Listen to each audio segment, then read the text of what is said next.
WhatsApp guys, welcome back once again. So दोस्तों, आज की फिल्म जो एक्सप्लेन करने वाले हैं वो एक अलग तरह की फिल्म है। इस मूवी का नाम है मदर और इस फिल्म के दो मतलब हैं। या तो इस पूरी फिल्म को एक सिंपल तरीके से देखा जाए जैसे इस फिल्म को बनाया गया है, या फिर इस फिल्म के पीछे का मीनिंग जाना जाए। तो चलिए मूवी की शुरुआत करते हैं। दोस्तों, इस मूवी में हमें दो मेन कैरेक्टर दिखाए गए हैं। एक का नाम होता है हिम और दूसरे का नाम है मदर। सो गाइज, यहाँ पर हिम को एक क्रिएटर दिखाया गया, वो चीज़ों को बनाता है जैसे कि गॉड, और मदर को एक नेचर दिखाया गया जिसमें हम रहते हैं जैसे कि हमारी mother earth. So guys, movie की शुरुआत होती है और हम मदर को जलते हुए देखते हैं और इसके बाद हिम एक क्रिस्टल को रखता है जिससे कि पूरा घर रीजनरेट हो जाता है। हर चीज़ दोबारा से जन्म ले लेती है जैसे कि गॉड हर चीज़ को दोबारा बनाते हैं और साइकिल इसी तरह से चलती रहती है। इसके बाद मदर का जन्म होता है और मदर को कुछ याद नहीं कि उसके साथ क्या हुआ है। वो घर के बाहर जाती है और हिम को ढूंढने लगती है। हम व्यूअर देखते हैं कि ये घर जंगल के बिल्कुल बीचों बीच में है। इसके आसपास कोई घर या फिर कोई इंसान नहीं रहते। मदर और हिम के रिलेशन को ऐसा दिखाया गया है कि मदर हमेशा हिम को खुश रखना चाहती है, लेकिन हिम उस पर ध्यान नहीं देता है और वो अपनी क्रिएशन में बहुत ही ज़्यादा बिजी है। वो हमेशा नई नई चीज़ें बनाता है, नई नई क्रिएट करता है चीज़ें।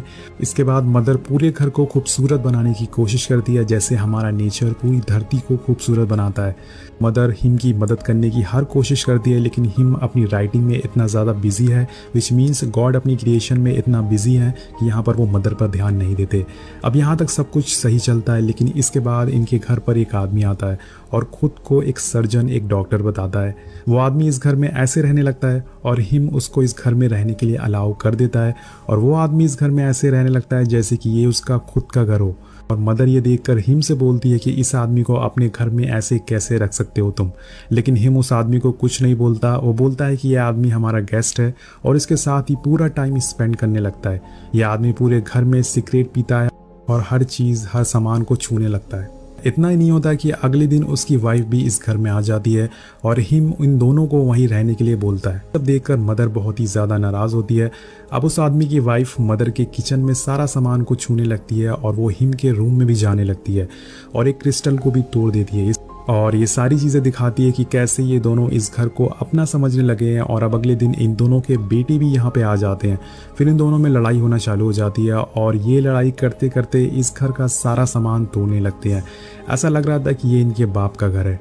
तब देखकर मदर बहुत ही ज़्यादा गुस्सा होती है। हिम कई बार लड़ाई को रोकने की कोशिश करता है, लेकिन ये लड़ाई इतनी ज़्यादा बढ़ जाती है। एक बेटा दूसरे बेटे की जान ले लेता है और हिम उसे लेकर बाहर बचाने जाता है, लेकिन उसकी मौत हो जाती है। वेल गाइज, ये सारा सीन हमें दर्शाता है जो आदमी इनके घर पे आया है वो एडम है और जो उसकी वाइफ है वो ईव है। जैसे कि एडम और ईव होते हैं, उनको दोनों बच्चे केन और एबेल हैं। जिस तरह से केन ने एबेल को मार दिया था, वही पूरा सीन हमें यहाँ पर दिखाया गया है। इसके बाद इनके बेटे का फ्यूनरल होता है और देखते ही देखते बहुत सारे लोग इस घर में आ जाते हैं। वो सभी चीज़ों को छूने लगते हैं और वो चीज़ों को तोड़ने लगते हैं, यहाँ तक कि इस घर को भी पेंट करने लगते हैं। और मदर ये सब देखकर हिम से बताती है, लेकिन हिम बोलता है कि ये सिर्फ चीज़ें हैं, हम दोबारा खरीद लेंगे।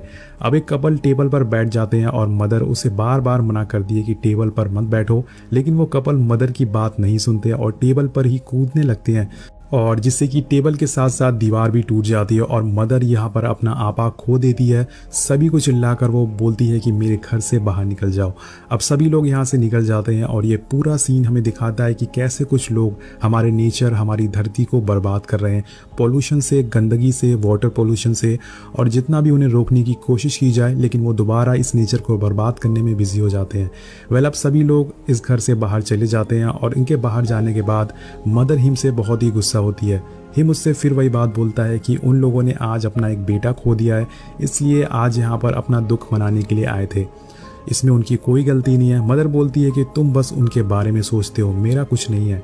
फिर ये दोनों लड़ते लड़ते इंटीमेट हो जाते हैं और मदर जब सोकर उठती है तो उसे पता चलता है कि वो प्रेग्नेंट है। इस बात से वो बहुत ही ज़्यादा खुश हो जाती है और जब ये बात हिम को पता चलती है तो वो अपनी बुक पूरी करने लगता है, क्योंकि उसे आइडिया मिल गया था।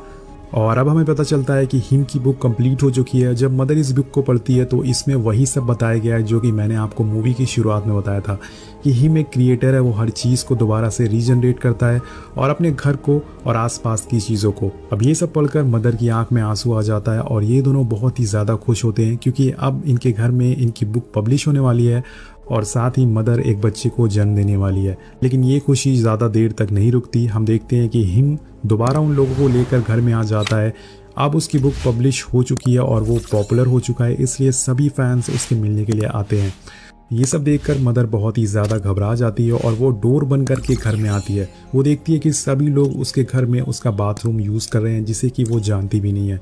कुछ लोग तो वहीं चादर डालकर सोने भी लगे हैं और मदर के पूछने पर वो बताते हैं कि हिम ने उनको यहाँ रहने के लिए अलाउ किया है। अब हम देखते हैं कि हिम अपने फ़ैन को ऑटोग्राफ देने में इतना ज़्यादा बिजी होता है या फिर उनसे मिलने में इतना ज़्यादा बिजी होता है कि वो मदर पर ध्यान नहीं देता।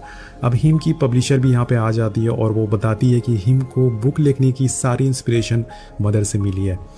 और अब धीरे धीरे ये भीड़ बढ़ती जा रही थी और कुछ लोगों ने इस घर में अपना अलग रिलीजन बना लिया था और उस रिलीजन के नाम पर लोग लड़ाइयाँ चालू कर दे रहे थे। ये लड़ाई इतनी ज़्यादा बढ़ जाती है कि लोग एक दूसरे को जान से मारने लगते हैं। तभी यहाँ पर गार्ड्स भी आ जाते हैं, पुलिस वाले भी आ जाते हैं और उनके और लोगों के बीच में झड़प होना चालू हो जाती है। ये जगह पूरी तरह से कियोस बन जाती है, हर चीज़ अफरा तफरी मच जाती है, लोग एक दूसरे के जान के प्यासे बन चुके हैं। मदर सभी को रोकने की कोशिश करती है लेकिन उसकी सुनने वाला यहाँ पर कोई नहीं है। सभी लोग अपनी मर्जी से हर चीज़ को बर्बाद कर रहे हैं और इन सब के बीच बहुत सारे लोगों की जान जा रही है, लेकिन हिम इन लोगों को घर से बाहर नहीं निकालता।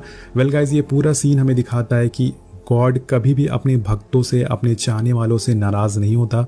नेचर उनसे नाराज़ हो जाता है लेकिन गॉड कभी भी अपने भक्तों से नाराज़ नहीं होते। अब और इसके बाद मदर को लेबर पेन होने लगता है और हिम उसे बचाकर अपने रूम में किसी तरह से ले जाता है और अब मदर एक बच्चे को जन्म देती है, जिससे कि वो बहुत ही ज़्यादा खुश होती है। मदर हिम से बोलती है कि प्लीज़ इन लोगों से कहो कि यहाँ से चले जाएं, लेकिन हिम जो कि एक गॉड है वो अपने चाहने वालों को अपनों से दूर नहीं कर सकता। हिम यहाँ पर मदर से बोलता है कि सभी लोग हमारे बच्चे को देखना चाहते हैं, लेकिन मदर उसे मना करती है कि वो अपने बच्चे को नहीं देगी। लेकिन जब मदर थोड़ा आराम कर रही होती है तभी उसकी आंख लग जाती है और हिम उस बच्चे को लेकर उन लोगों को दे देता है। ये देखकर मदर भागकर उनके पास आती है और अपने बच्चे के बारे में पूछती है। दोस्तों, यहाँ पर हमें पता चलता है कि इन लोगों ने बच्चे को मार दिया है और उसका मांस खा रहे हैं।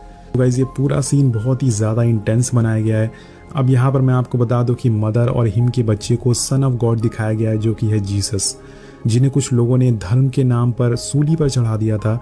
सीन यहाँ पर दिखाया गया है। ये सारी चीज़ें देखकर मदर पूरी तरह से पागल हो जाती है और उन सभी को कातिल बोलने लगती है। लेकिन ये लोग यहाँ पर भी नहीं रुकते, वो मदर को भी बहुत ही बुरी तरह से मारना चालू कर देते हैं और हिम किसी तरह से मदर को यहाँ से बचा कर ले जाता है।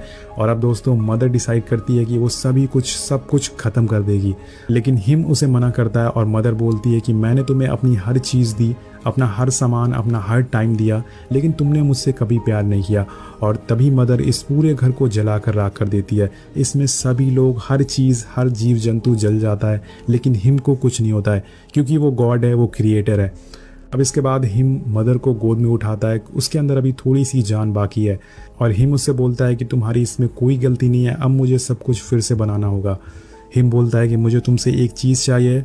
मदर बोलती है कि मेरे पास तुम्हें देने के लिए अब कुछ नहीं बचा है। तो हिम उससे बोलता है कि तुम्हारा प्यार है मेरे लिए, और तभी वो उसके सीने को चीर कर उसका दिल बाहर निकालता है। दिल निकलते ही मदर राख में बदल जाती है और हिम उस दिल के अंदर से एक क्रिस्टल बाहर निकालता है और उस क्रिस्टल को वहीं रख देता है, जिससे कि हर चीज़ दोबारा बनने लगती है और रीजनरेट होने लगती है। अब मदर भी दोबारा से जन्म ले लेती है और फिर से ये कहानी दोबारा इसी तरह से रिपीट होती रहेगी।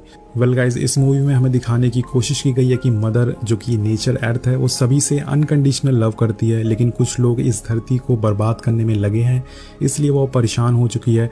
और हिम, जो कि एक गॉड है, वो कभी अपने भक्तों को, अपने चाहने वालों को सज़ा नहीं देता है, इसलिए वो उन्हें अपने घर से कभी बाहर नहीं निकाल रहा था। जब सभी लोग इस धरती को बर्बाद करने लगते हैं तो एपोक्लिप्स आता है, बर्बादी आती है और सब कुछ तबाह हो जाता है। लेकिन उसके बाद गॉड फिर से हर चीज़ को दोबारा बनाते हैं और ये साइकिल इसी तरह से चलती रहती है। वेल गाइस, ये मूवी यहीं पे ख़त्म हो जाती है। आपको ये मूवी कैसी लगी नीचे कमेंट करके ज़रूर बताइएगा। मिलते हैं आपसे।